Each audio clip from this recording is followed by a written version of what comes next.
Assalamualaikum warahmatullahi wabarakatuh. Halo semua, selamat datang di Teori Asam Basa bersama saya, Aurel Sabila.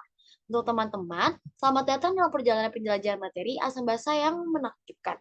Untuk agenda pertama, materi asam basa yaitu ada tokoh kimia, yang kedua ada teori asam basa, ketiga kekuatan asam basa, dan perhitungan derajat keasaman, yang keempat ada indikator asam basa. Oke, kita lanjut ke agenda pertama yaitu tokoh kimia. Di sini yang pertama ada John Dalton yang lahir pada tahun 1766 sampai 1844.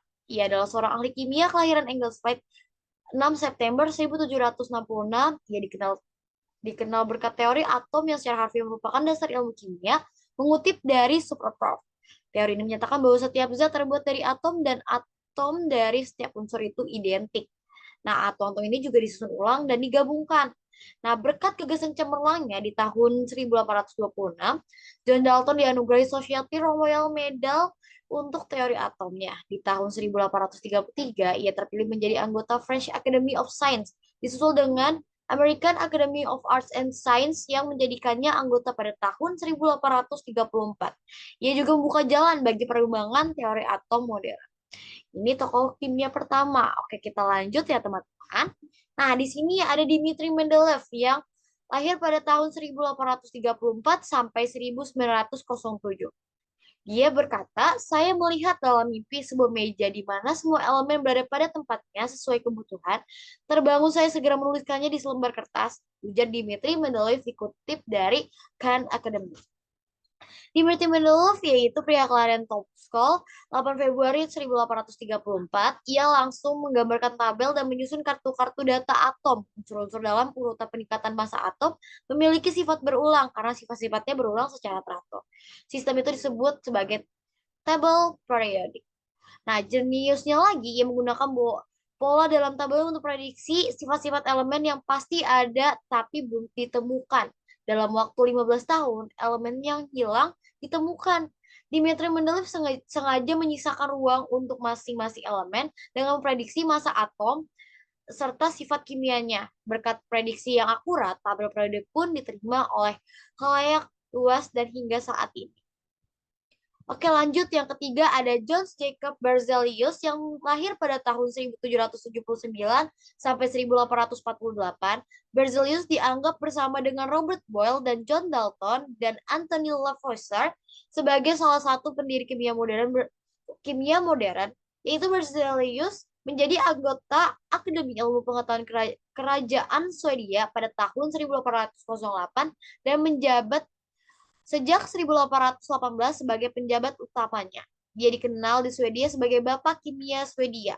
Hari Berzelius dirayakan pada tanggal 20 Agustus untuk menghormatinya. Ia dikenal karena menemukan sistem notasi untuk merujuk pada elemen yang berbeda. Selain itu juga ia menemukan istilah fundamental dalam kimia fisik seperti ikatan ionik, polimer, dan katalisis. Beberapa elemen berhasil ia temukan, contohnya adalah beryllium, thorium, dan selenium. Yang kedua ada teori asam basa. Nah, yang pertama ada asam basa arrhenius. Dalam asam, suatu senyawa yang apabila dilarutkan dalam air akan menghasilkan ion hidrogen atau H+. Seperti yang ada di sini, contohnya HCl dan H2SO4. Nah, lanjut ke basa. Suatu senyawa yang apabila dilarutkan dalam air akan menghasilkan ion hidroksida atau OH+, yaitu seperti contoh NaOH dan BaOH2. Oke, di sini ada asam basa bronze fluoride. Dalam asam, zat yang bertindak sebagai pendonor proton atau memberikan proton pada basa, atau asam sama dengan donor proton H+, dan untuk basa, zat yang bertindak sebagai akseptor proton menerima proton pada asam, atau juga basa sama dengan akseptor proton H+. Seperti contohnya yang ada di sini, yaitu asam basa konjugasi, contoh pertama dan contoh kedua. Oke, teman-teman, lanjut ke asam basa Lewis. Dalam asam, asam adalah zat yang dapat menerima pasangan elektron bebas atau juga asam sama dengan akseptor elektron. Untuk basa, basa adalah zat yang dapat memberikan pasangan elektron bebas, basa sama dengan donor elektron. Di sini ada contoh, yaitu NH3 bersifat basa karena memiliki spasi elektron bebas dan dapat memberikan pasangan elektron bebasnya kepada BF3 yang memiliki orbital kosong. Karena BF3 mampu menerima pasangan elektron, dapat dinyatakan bahwa BF3 bersifat asam. Oke, di sini kelihatan ya ada asam basa Lewis yaitu NH3BF3. Oke, agenda yang ketiga ada perhitungan derajat keasaman dan kekuatan asam basa. Oke, air murni memiliki derajat ionisasi yang sangat kecil sehingga konsentrasi air dianggap tetap. Nah, di sini tetapan keseimbangan air dapat dinyatakan sebagai KW sama dengan H plus dalam kurung. Nah, lanjut lagi dalam kurung adalah OH min. Nah, derajat keasaman dan kebebasan suatu larutan dinyatakan dengan pH dan pOH. Nilai pH suatu asam adalah kurang dari 7 dan nilai pH suatu basa adalah lebih dari 7. Nah, untuk pH netralnya sendiri adalah sama dengan 7, yaitu pH garam. Nah, untuk rumus di sini ada pH sama dengan min log H plus dan pOH adalah min OH min. Nah, untuk PKW ada pH ditambah pOH. Karena pada suhu 25 derajat Celcius, KW sama dengan 1 dikali 10 min 14, penurunan rumus dapat dilanjutkan sebagai berikut, yaitu pH dan pOH sama dengan min log KW. Karena pada suhu 25 derajat Celcius, KW sama dengan 1 dikali 10 min 14. pH ditambah pOH sama dengan log KW, kemudian nilai KW dapat disubstitusikan sehingga pH ditambah pOH sama dengan min log 1 dikali 10 min 14.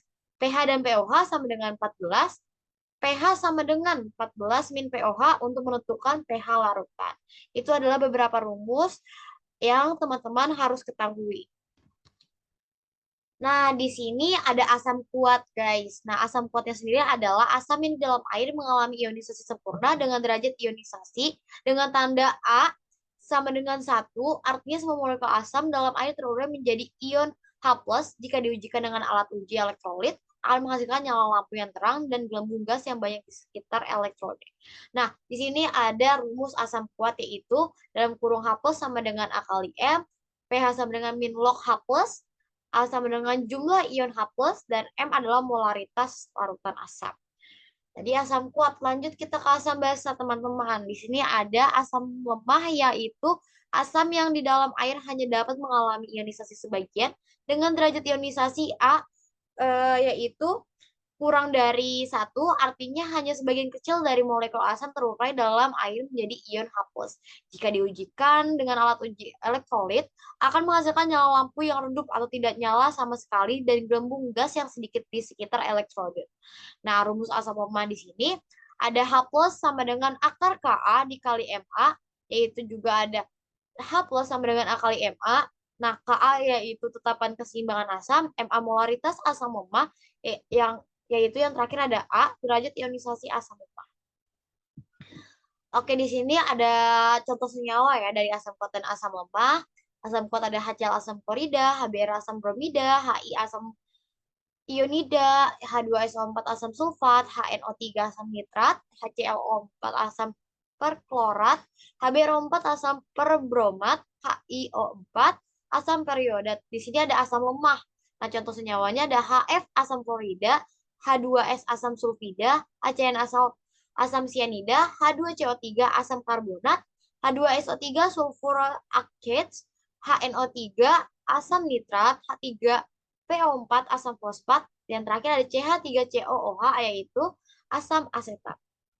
Oke, kita lanjut yang ke basa nih gantian. Nah, di sini pertama ada basa kuat, yaitu basa yang di dalam air mengalami ionisasi sempurna dengan derajat ionisasi A yang sama dengan 1, artinya semua molekul basa dapat dalam air terurai menjadi ion OH- jika diujikan dengan alat uji gelembung gas yang banyak di sekitar elektrode. Nah, tadi dalam uji elektrolit akan menghasilkan nyala lampu yang terang dan gelembung gas yang banyak di sekitar elektrode.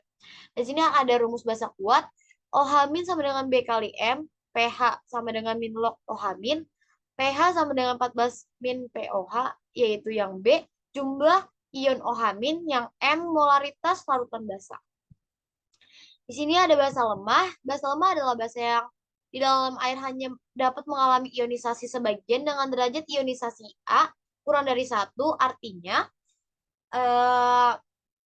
Artinya hanya sebagian kecil dari molekul basa terurai dalam air menjadi OH-. Jika diujikan dengan alat uji elektrolit akan menghasilkan nyala lampu yang redup atau tidak nyala sama sekali dan gembung gas yang di sekitar elektrode. Nah, rumus basa lemah adalah OH- sama dengan akar KB dikali MB, OH- sama dengan A kali MB, KB tetapan keseimbangan, MB molaritas basa lemah, A derajat ionisasi basa. Oke, di sini balik lagi ada ke contoh senyawa basa kuat dan basa lemah. Nah, basa kuat dulu. Yang pertama ada LiO, litium hidroksida, NaOH natrium hidroksida, KOH kalium hidroksida, RbOH rubidium hidroksida, CSOH cesium hidroksida, CaOH2 kalsium hidroksida, BaOH barium hidroksida. Nah, lanjut ke basa lemah. Ada MgOH2 magnesium hidroksida, AlOH3 aluminium hidroksida, FeOH2 besi 2 hidroksida, FeOH3 besi 3 hidroksida, CuOH tembaga 1 hidroksida, CuOH2 tembaga 2 hidroksida, NH4OH amonium hidroksida. Oke, di sini ada sifat-sifat asam dan basa. Di sini ada sifat asam, yaitu berasam-asam, korosif, menghasilkan H+, memerahkan lakmus, pH-nya kurang dari 7, bereaksi dengan logam, bereaksi dengan garam karbonat, bereaksi dengan basa. Nah, sifat basanya sendiri ada berasa pahit, licin, kaustik, membirukan lakmus, pH-nya lebih dari 7, menghasilkan OH-, bereaksi dengan asam, menghasilkan garam dan air. Oke, di sini ada materi yang keempat, yaitu indikator asam basa, yaitu materi terakhir, guys. Nah, di indikator lakmus terdiri dari lakmus merah dan biru. Perubahan warna yang terjadi pada kertas lakmus saat dicelupkan pada larutan asam atau basa adalah sebagai berikut. Nih, lakmus biru akan berubah menjadi merah dalam larutan asam, sedangkan lakmus merah akan berubah menjadi biru dalam larutan basa. Dan yang terakhir adalah lakmus merah dan biru tidak berubah atau tetap dalam larutan netral. Di sini ada contoh kertas lakmusnya ya, teman-teman. Oke, lanjut ke indikator universal. Indikator universal digunakan untuk menentukan derajat keasaman pH suatu larutan asam ataupun basa. Mengukur pH dengan menggunakan indikator universal merupakan cara yang lebih akurat nih jika dibandingkan dengan indikator lainnya seperti pH meter. Nah, kertas indikator universal yaitu dapat berubah warna tertentu sesuai tingkat keasaman atau kebasaan suatu zat. Nah, perubahan warna terjadi ketika indikator dicelupkan ke dalam larutan asam atau basa. Oke, lanjut ke indikator bahan kimia. Nah, indikator bahan kimia sering juga disebut sebagai indikator sintetis. Indikator ini mengalami perubahan warna seiring dengan perubahan pH.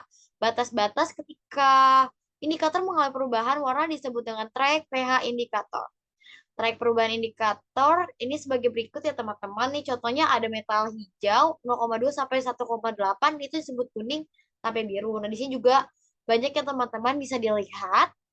Oke, kita lanjut ke indikator bahan alam. Selain indikator-indikator di atas dapat juga digunakan indikator-indikator bahan alam. Bahan alam yang umumnya digunakan adalah kunyit, kembang sepatu, daun kulit, manggis. Bahan-bahan ini diambil ekstraknya, kemudian ditambahkan beberapa zat, sehingga kemudian dapat menguji larutan asam basa.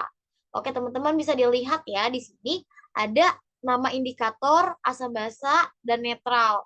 Seperti ekstrak bunga sepatu, asamnya awalnya merah, basanya hijau, netralnya ungu. Oke, cukup sekian materi hari ini. Wassalamualaikum warahmatullahi wabarakatuh. Dadah semua, terima kasih.